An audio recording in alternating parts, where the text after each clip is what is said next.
Hello, my name is Brian Solis. Maybe you know me as the author of X, The Experience When Business Meets Design, or who knows, maybe because of my famous Instagram account. Anyway, I just wanted to take a moment to say hello to Hank and the class, everyone over there at USC.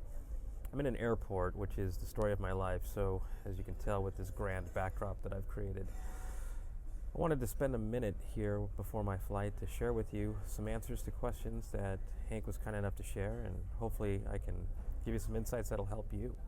The first question is, what will be the biggest changes or challenges in marketing communications in the next 3 years? Whew, how much time do I have and how much strength do I have to hold this phone steady for a little bit? Because that is going to take a while. Camera move for dramatic effect, because this is a pretty deep answer. The reality is that everything's going to change and already has changed. In fact, Hank's doing his best to help you prepare for the future, and that's why he's there, and we're friends because I admire how he's pushed the industry forward, and it's only going to keep moving forward. You have companies like the Jerry Agency and all of these new media startups who are figuring out ways to manipulate media and attention and redefine what it even means to get attention, and how not only do you measure it, but how do you move attention from just aha to doing something that is not only measurable but constructive or productive. How we talk, how we communicate, every platform, everything is changing. So you never stop learning and you never stop experimenting. Innovation is part of the game now. In fact, Hank, maybe I can come and talk to the class more about this and unpack it more, because this is a deep philosophical question, one of which I'm trying to explore. Look, I've got a new book coming out, and I'm trying to figure out how to invest in marketing communications that's going to move the needle. You ask also what'll stay the same. Unfortunately, too much, and I'd probably just leave it at that. The conventions and beliefs of most marketing organizations are just not evolving, and they're staying the same, and things aren't changing. What excites me most about marketing communications today? What excites me is the promise of it. The fact that you're here, you're in school, you're in Hank's class, and I mean, that is what this is about. It's that possibilities are endless, and that possibilities are also opportunities, and that opportunities need to be seized and experimented with and explored. You're young and creative, or you're creative and young at heart. That's the category I'm in, and it's the promise.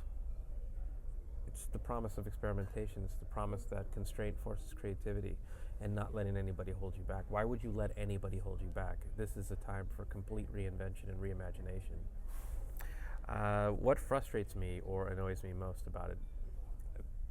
Without getting specific, it's sort of in the answers that I shared already. It's that it's not moving. Nothing's moving. There's no sense of urgency. People are still getting paid to do the same old thing, and it's not effective. Look, I'm a small business, just to be honest with you, and I've got to move the needle. Not a big fan of that expression, but I need to sell books, I need to be relevant, and that's becoming increasingly harder, exponentially harder, day in and day out, as technology changes, as attention spans focus everywhere, but where I need them to focus or hope they focus, or where they used to focus. So I can complain all I want about the state of the industry, but at the same time, I got to do something about it, because if I'm not moving books, or if I'm not staying relevant, I'm not speaking, I'm not being brought in for advisory. So I face the same challenges, and I got to figure it out. And if I didn't try to figure it out, I would be irrelevant. And it's the same challenge we all face. All brands of any size, businesses of any size and shape, focus. We all face the same challenges. We just got to do something about it. What's the most important business career lesson that I've learned and that helped me? One, hire a videographer. My arm is tired. I haven't worked out these muscles. Two, let's see. Be, do, get. That's exactly how I was told. A friend of mine, his name is Dan Post. He's a general manager for a marketing company, a traditional marketing company that I worked for, that I helped take digital back in the 90s.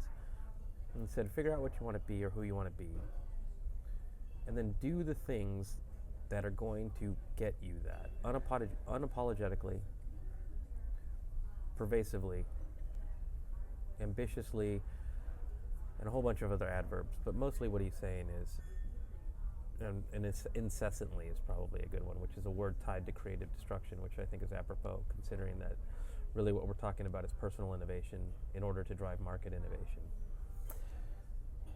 I unpack that one more in my book, by the way, and maybe I'll get Hank a copy so he can share with the class when it comes out. Think back to 5 years ago. Did you envision your job position and work as it is today? No. In fact, I reinvent myself all the time, and that is for a keyword of relevance. None of this, everything that I created was invented because it had to be. It didn't exist. But if I wanted to keep around or help companies stay around, we had to invent as we went, and that's the point of all of this. How did you develop the skills of speaking so engaged? Well, Hank, thank you. That question's very sweet, actually. I didn't, and that is probably the answer.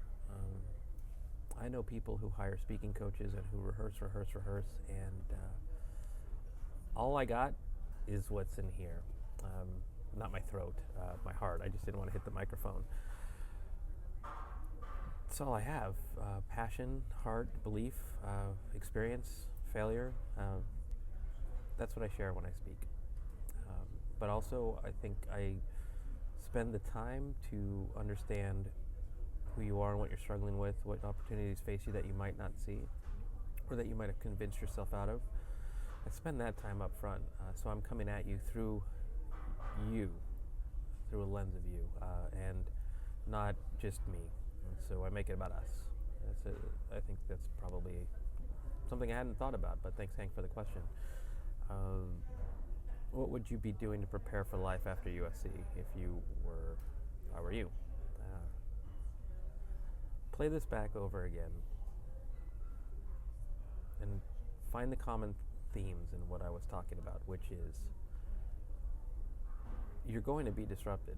You're going into a market that, by and large, is outdated and outmoded, and is increasingly so every single day. Be the trailblazer. Join companies like Jerry Media or the like, or there's plenty of them, and not just them, but companies that are progressive, thinking differently, that understand attention, because attention is related to human behavior, interests, aspirations, entertainment and engagement, and it's different than it was before. There's a whole new rule book that's out in an industry that's playing off the old rule book. Hank's helping you get there. I write about this all the time. Experience, I know that Hank has offered that to you as a book, but the book before that, What's the Future of Business, aka WTF, also gets into this. There's buying behaviors that you can directly reverse engineer across the board in order to find ways to be relevant. So that's all. Just be focused on the people you're trying to reach, not on the practices and disciplines of how it's been done. I think that's the biggest problem facing everybody. So with that, I wish you luck. I'm always here for you. And Hank, you know, I admire you. So let's do this together. Come on. If not us, then who?